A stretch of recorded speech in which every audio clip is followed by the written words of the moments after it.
kuti fato wakaenda usina kundioneka. Tanga ndakamirira iwe, ndaifunga zvimwe wakarongeka. Ndaitoti zvimwe tichavakaimba. Ndinoshuva rudo, ndinopanga kutamba chikudo. Ndinoshuva rudo, ndinopanga kutamba chikudo. Wakamuka mauro aungaoneki, kuzomuka makuseni mhuri yangu yainda. Nemunzwa munyama wandibaya iwe, ini gweta rerudo ini ndadetemba. Mazuva ano ndinogara ndakatutuma, nehasha dzinondikurira. Ndinochema mukuru we kuchemera amai mana. Wakaenda usina kundioneka.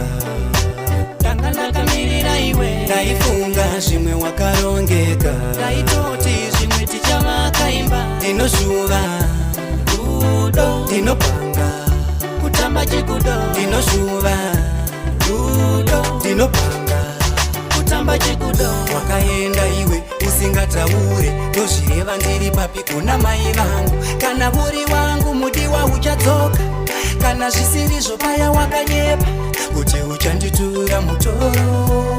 Joko rerudo iro randinaro, rudo rwedu harusi rwenhasi. Dariro ratsvuka ngoma yacho yorira.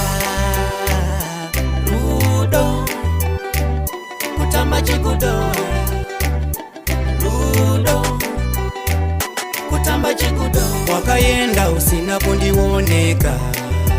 Tanga ndakamirira iwe, ndaifunga zvimwe wakarongeka. Ndaitoti zvimwe tichavakaimba. Ndinoshuva rudo, ndinopanga kutamba chikudo. Ndinoshuva rudo, ndinopanga kutamba chikudo. Wakamuka mauro aungaoneki, kuzomuka makuseni mhuri yangu yainda. Nemunzwa munyama wandibaya iwe, ini gweta rerudo ini ndadetemba. Mazuva ano ndinogara ndakatutuma, nehasha dzinondikurira. Ndinochema mukuru we kuchemera amai mana. Wakaenda usina kundioneka.